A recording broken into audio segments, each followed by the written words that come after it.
Tying up soft hackle fly today. This is called the March Brown Spider. It's a very simple little fly, but extremely effective. March Brown fly patterns, as a generic term, been around for many, many years, decades, even centuries, I think. Similar to the gray hackle yellow, which I did in another video. There's all kinds of different versions and variants of this particular fly. This is the soft hackle, or sometimes referred to as a spider style fly, but I've seen March Brown dry flies, streamers, nymphs, wet flies, all kinds of different things. And even this one in particular, some people will put a tail on it, some people don't. Some people put some peacock on it, some people don't. So there's lots of different ways that you can tie this particular fly. This is another soft hackle fly that I'll be tying at a tie-a-thon that is going to be hosted in May. If you're interested for more information about that, look in the description below, or you can go to dressedirons.com. There's an article out there about the tie-a-thon which explains what it's all about, how it works, because you don't have to attend the tie-a-thon if you want to donate some flies to a worthy cause. So there's information there. So this is just one version of the March Brown Spider. As I said, there's a whole bunch out there. You can do a search on the internet and find all kinds of different ones, but this is a very simple pattern, just 3 materials. And we'll go ahead and get started.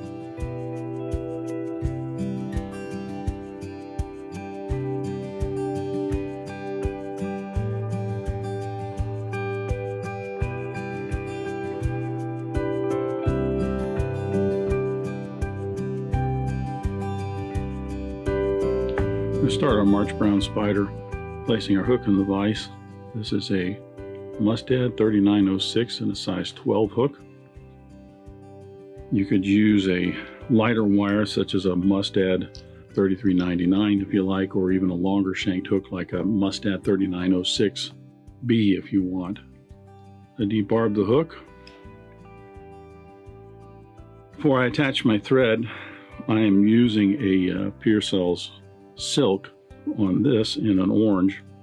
I have to wax the thread. It just helps to give it a little bit more grip as you're working with the different materials.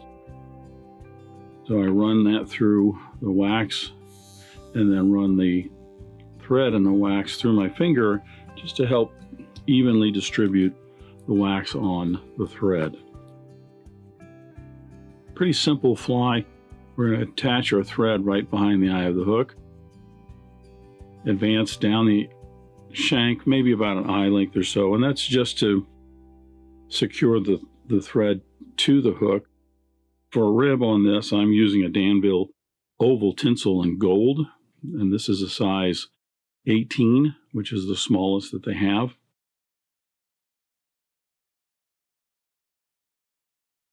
I take my rib, and I'm just going to attach the end of it right up where my thread is hanging.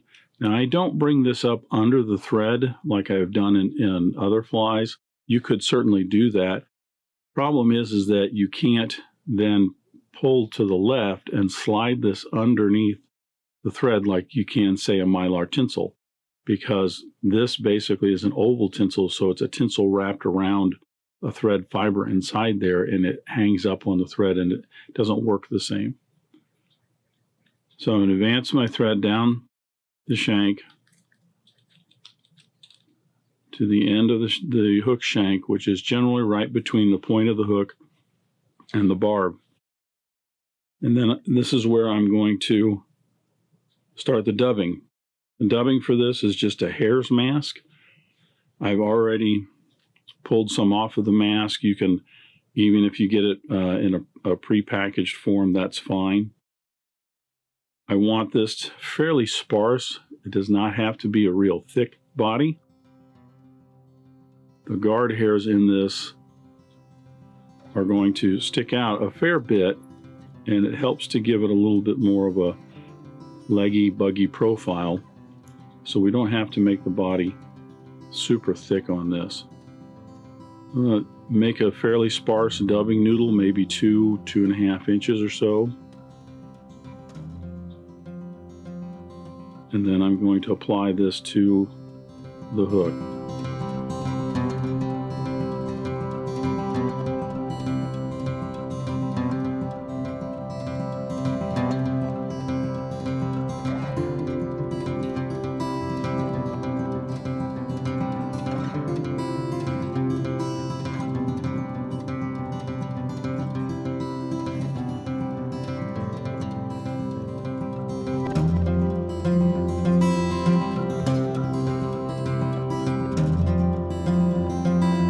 You can get a little taper in the body, that's fine.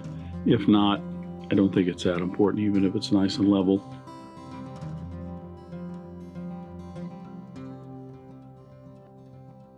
I like to trim away some of the extra long fur guard hairs that are sticking out.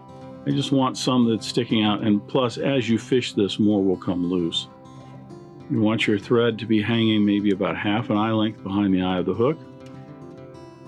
And then we will apply our rib.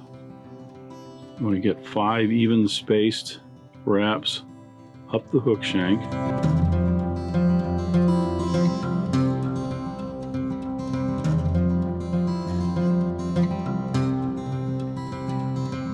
Your 6th wrap should come right on the side of the hook where the head's going to be, and the hackle. We just wrap that in.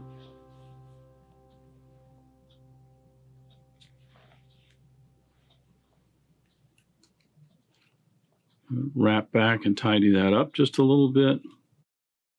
Make certain I have a nice level area for my hackle to get palmered in.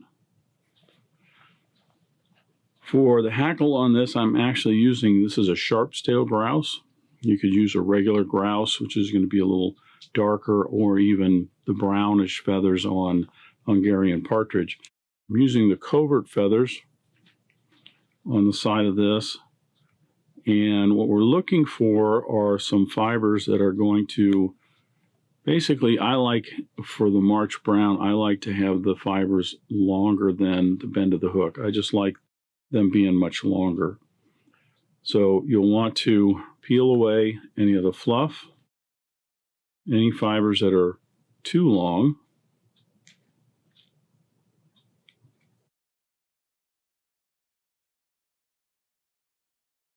And we're not going to be using the whole feather for this. I really only need about those number of barbs on both sides to wrap around. That's maybe about 1, maybe 1.5 times around the hook shank. So I can actually, for this one, hold the tip in my hand instead of getting out some small hackle pliers. Stroke the fibers back that I'm going to use. And then I'm just going to trim away the excess, leaving myself just a little triangle right here to tie into the hook shank. I'll anchor that in and wrap towards the eye of the hook.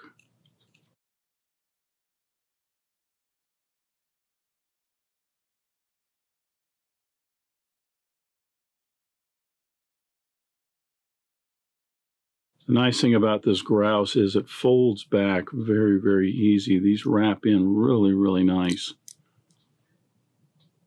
As you can see, I only get about 1 complete wrap of that around.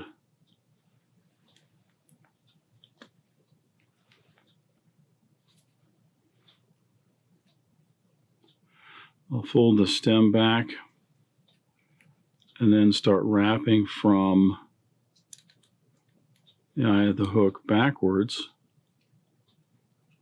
just to make the head of the fly.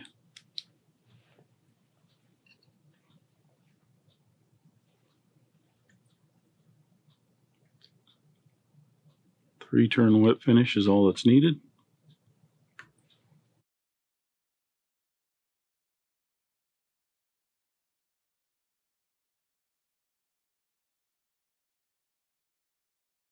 Sometimes these stems will break off really, really nice and easy. Sometimes if you just twist them a little bit, they'll come off. Other times they're just a little bit more stubborn, and that one's kind of thick. I don't think it's going to come off that easy. So I'll just reach down here and cut that off.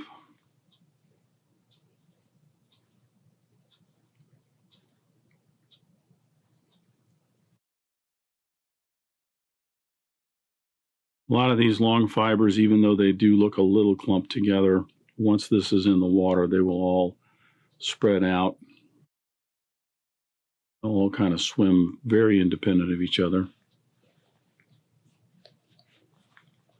Put a drop of head cement on both sides of the thread wraps right there. That'll just soak down in there, secure the head and that hackle. And that is our March brown spider.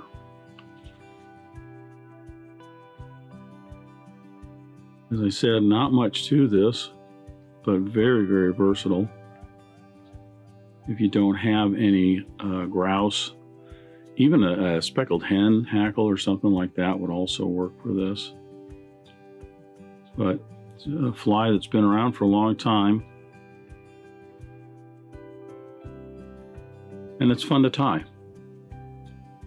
It's very simple. You can get a lot of these tied up, and you've got a whole box full of different sizes, maybe even some varied colors if you want. That is the March brown spider. Thanks for joining me at the Vise today. I hope you learned at least a new pattern, if not a new technique, maybe a tip or trick here and there. If you have any questions about this fly or any of the techniques used in constructing this pattern, please leave them in the comments section down below. If you go to the trouble to ask a question, I'll go to the trouble to answer it. If you'd like to help dressed irons, please share this video with your friends and anybody you think that might enjoy this pattern. Until next time, remember, it's fly tying. If you're not having fun, then you're doing it wrong.